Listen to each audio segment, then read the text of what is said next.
So Gautam, what would be your advice to leaders at this point in time? To people who are sitting at this time of disruption, imagining the worst or fearing things the most, what would be your advice to them?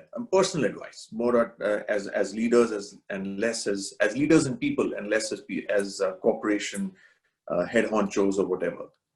Sure.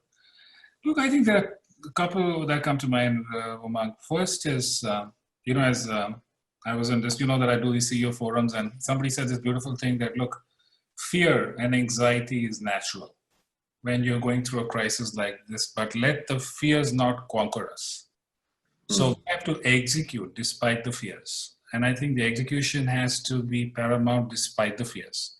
So I think that's the first thing I would say. Let's confront our fears, but let's not be beholden to those. And let's find a way to execute despite the fears. So that's one mindset I think we need to have. So courage is not the absence of fear. Courage is action despite fear. Mm-hmm. So that's the first thing I would say. I think the second lesson I would say, I think it's a wonderful opportunity for all leaders to reflect and invest some time in themselves. Because as they often say, if you're in an airplane and I think there's turbulence, you have to take care of yourself first. And I think the same holds true for leaders. I think if you can't take care of yourself and your own mental well-being and physical well-being, it's very hard for you to be available to the organization. So second thing I'd say is use this time to invest in yourself and see how you're going to grow and frankly take advantage of this crisis, because something like this doesn't hit us. For most of us, it'll be the only time, hopefully, in our career. So let's at least make the most of it. Third, I would say is, I think I often say mentors. I often say, being leaders is a lonely job, particularly the higher you go at the top, the lonelier you get. So I would always encourage people to find a group of people with whom they can have an open dialogue and consider them as mentors to get some advice. And finally, I would say, this is the time to make bold moves. I think ultimately when you step back and look at it 5 years from now, I think most people will regret that they did not make the difficult calls, they did not make the bold choices. So that would be the last thing I would say.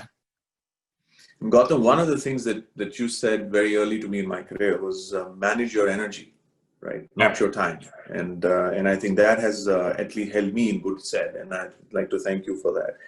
So great, Gautam, you're a super reader. You read a lot. What's the book you're reading right now? Oh, well, I'm reading actually, but my problem is I read 2-3 books at the same time. All of us have that because we all have this attention deficit right now. So I know. No book.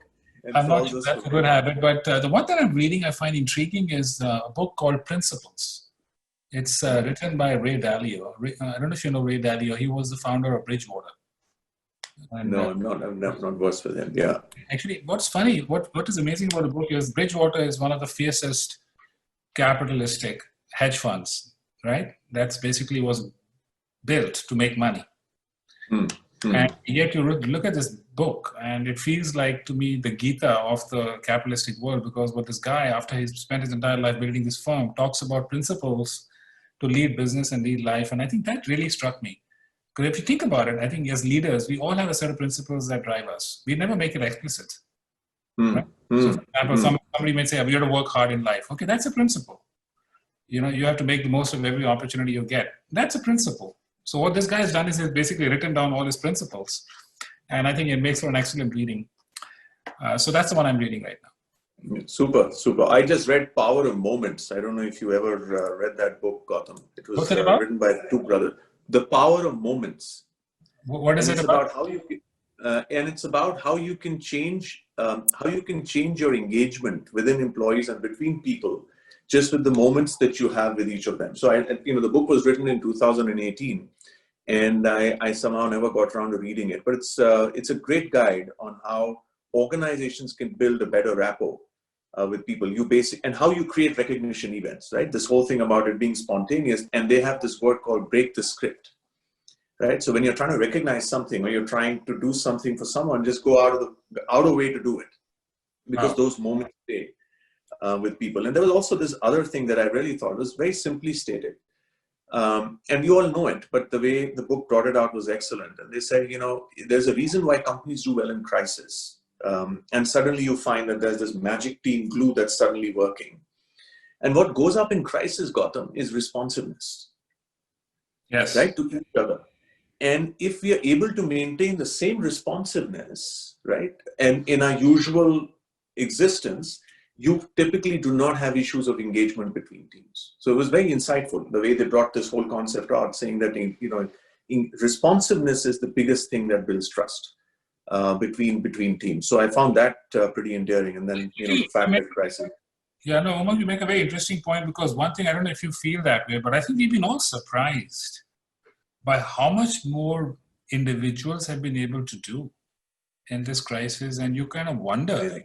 No, I don't know what your reflection is on that. No, absolutely, and to something that was absolutely not possible, becoming possible in 2 days, Gautam.